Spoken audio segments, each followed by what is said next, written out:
E olá você, seja muito bem-vindo, bem-vinda de volta ao canal Mundo Milagre. Eu sou Camila Milagre e hoje a gente vai fazer mais uma leitura do livro de texto de Um Curso em Milagres. Vamos juntos?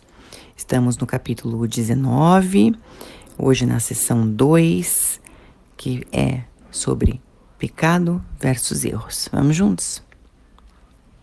É essencial que o erro não seja confundido com o pecado, e é essa distinção que faz com que a salvação seja possível.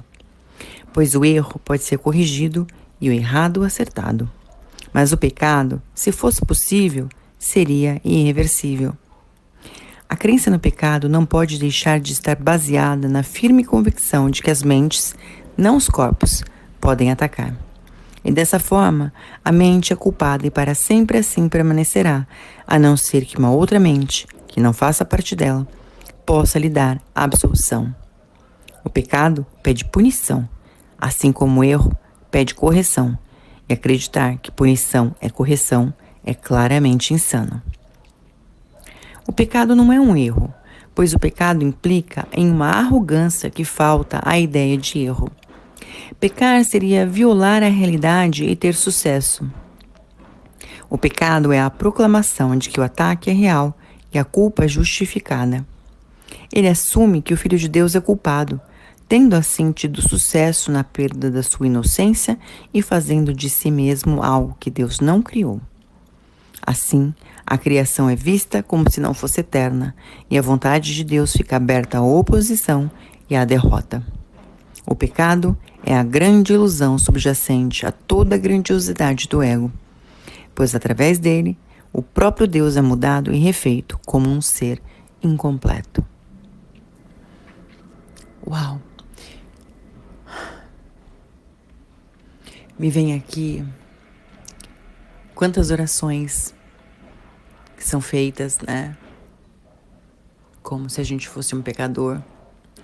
E quanta arrogância existe nisso, né? Porque se eu sou filha de Deus, eu sou como Deus me criou, se eu sou uma pecadora, eu estou dizendo que a obra de Deus é imperfeita. Então, no que a gente tem fé? E o texto continua. O Filho de Deus pode estar equivocado, pode enganar-se, pode até mesmo voltar o poder de sua mente contra si mesmo. Mas pecar ele não pode.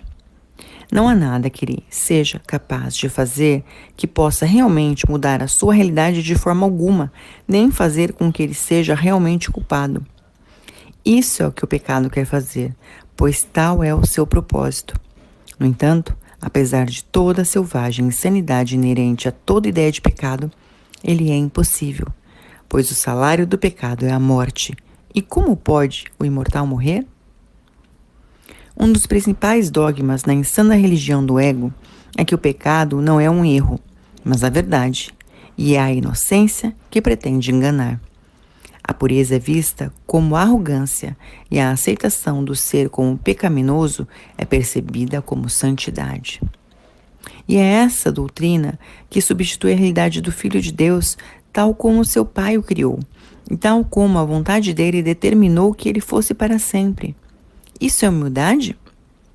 Ou ao contrário, é uma tentativa de arrancar a criação da verdade e mantê-la separada? E eu ainda acrescento.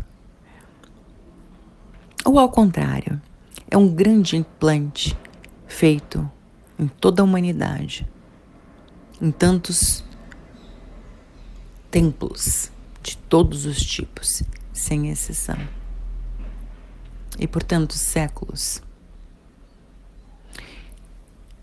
Então, de hoje até o início de toda essa separação,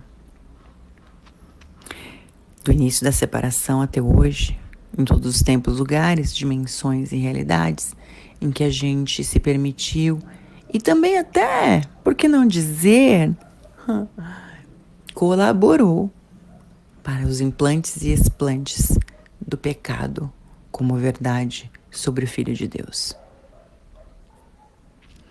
Você gostaria de destruir, descriar tudo isso também, todos os tempos, lugares, dimensões e realidades? E dissipar, liberar, cancelar as ideias contra o Filho de Deus? É uma escolha que a gente tem, não é? E o texto continua. Qualquer tentativa de reinterpretar o pecado como um erro é sempre indefensável para o ego. A ideia de pecado é totalmente sacrossanta para o seu sistema de pensamento e não se pode abordá-la senão com reverência e temor. É o conceito mais santo, entre aspas, do sistema do ego, belo e poderoso, totalmente verdadeiro e necessariamente protegido com todas as formas de defesa ao seu dispor. Pois aqui está a sua melhor, entre aspas, defesa, a qual todas as outras servem.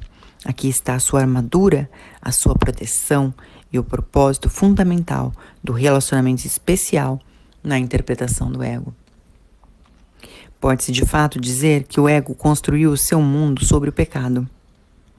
Só em tal mundo poderiam todas as coisas estar de cabeça para baixo. Essa é a estranha ilusão que faz com que as nuvens da culpa pareçam pesadas e impenetráveis.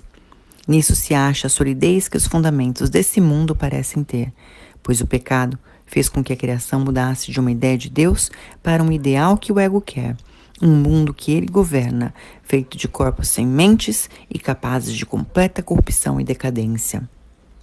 Uau, essa coisa de corpos sem mente. Os lugares que a gente acha que é um corpo e não um ser. E o texto continua.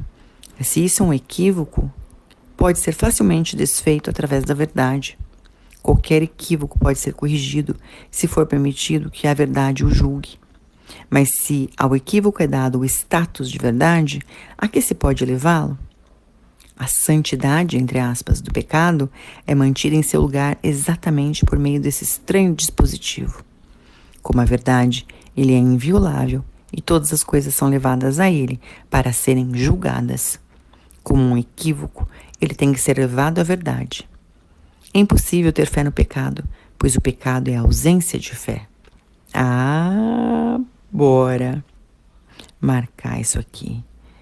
E o texto continua. Entretanto, é possível ter fé na possibilidade de se corrigir um equívoco. Que a gente vai escolher? Não há nenhuma pedra em toda a cidadela armada do ego que seja mais zelosamente defendida do que a ideia de que o pecado é real, a expressão natural do que o Filho de Deus fez de si mesmo e do que ele é. Para o ego, isso não é nenhum equívoco, pois essa é a sua realidade, essa é a verdade, entre aspas, da qual sempre será impossível escapar. Eu tenho uma sensação de que a gente já escapou. A gente só precisa liberar algumas correntes que a gente ainda tem nessa realidade aí. Mas que a gente já soltou os cadeados, a gente já abriu os cadeados. Olha, eu tenho a sensação aqui de que a gente já abriu esses cadeados. Né? E o texto diz, me vê essa alegoria de corrente cadeada, porque ele fala de escapar, né? Então vou voltar. Pois para o ego, isso não é nenhum equívoco, pois essa é a sua realidade, essa é a verdade, entre aspas, da qual sempre será impossível escapar. Esse é o seu passado, o seu presente e o seu futuro, pois ele conseguiu, de alguma maneira, corromper o seu pai e mudar por completo a mente dele. Lamente, então, a morte de Deus, a quem o pecado matou. E esse seria o desejo do ego, que ele, em sua loucura, acredita ter realizado. Não preferes que tudo isso não passe de um equívoco, inteiramente corrigível, e do qual é tão fácil escapar, que toda a sua correção é como caminhar através de uma névoa para o sol? Pois isso é tudo o que ele é.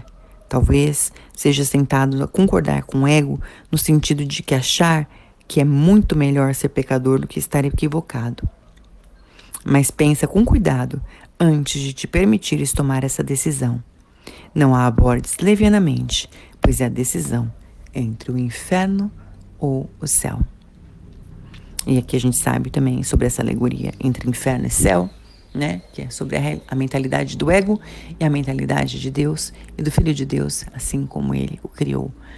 A realidade para nós é a realidade do ser, a realidade do céu, a realidade da perfeição, da bondade e de tudo que há de mais maravilhoso, como nós fomos criados.